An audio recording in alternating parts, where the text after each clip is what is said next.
This time on RacecarDIY, we're fixing a set of leaky header flanges on a set of headers for a big block Chevrolet because where's the rest of the bolt hole?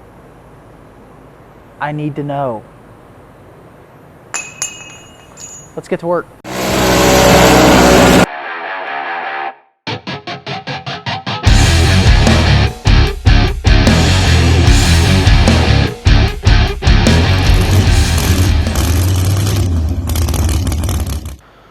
What's up, guys? Welcome back to the channel. Today we're working on a set of mild steel headers for a tube chassis car for a big block Chevrolet, and what we're doing is fixing some leaky header flanges.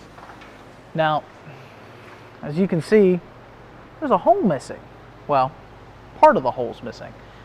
Why that is, I'm not really sure, but we're replacing it with a set of our plasma cut CNC plasma cut flanges here. Try and get this thing to seal up a little better, try and keep the customer happy.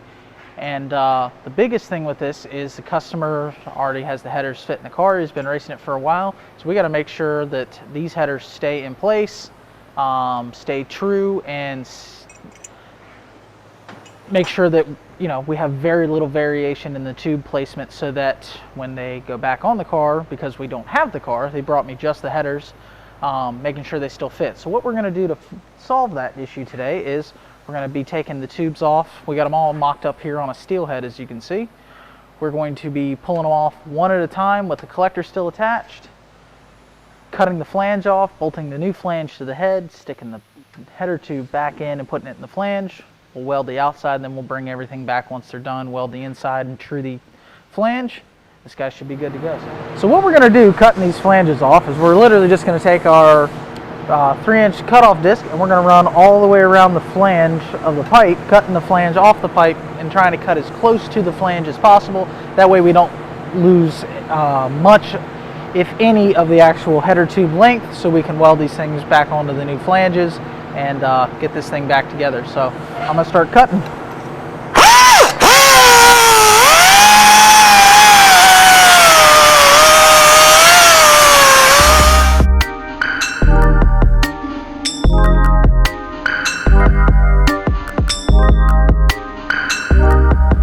Alright, so as you saw in the time lapse, we got everything cut off, got a new flange on the head.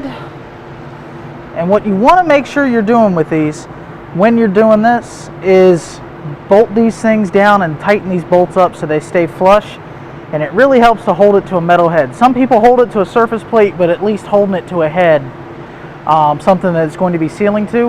And then literally the tube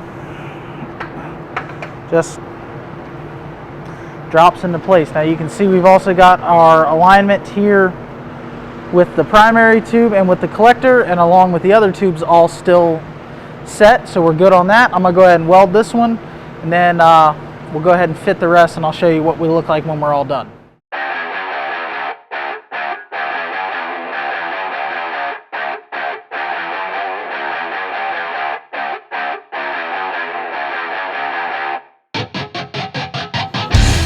So what I'm doing now is just making sure we've got a good, nice set bead, so that we don't, we're kind of building up where the pipe is attaching to our flange.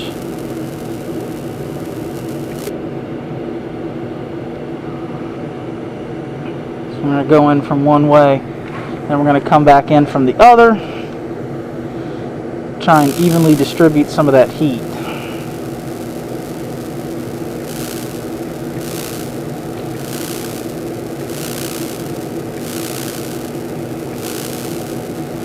We're going to see that kind of light going in and out. That's pulsing the TIG welder, trying to get a almost a digging effect with your arc. So you're actually burning into the metal, mainly of the flange, and then filling that in with TIG rod so that you get a good tight fusion with the filler rod, so that you don't have issues, or at least minimize issues with cracking and things of that nature. And it also gives that beautiful signature TIG welding look. And And that's going to do it for this episode. We got all 8 of our header flanges done, welded all the way around the outside, smoothed all the way around the inside. As you can see, as you can see here, I got a nice big pile of tubing. Looks like a big thing of spaghetti. I even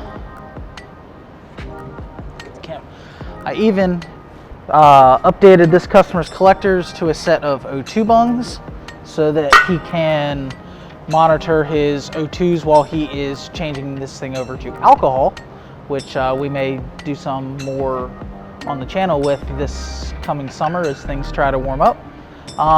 That's going to do it for today. If you like what you see, please comment, subscribe. Let me know what you think, what you like, what you hate.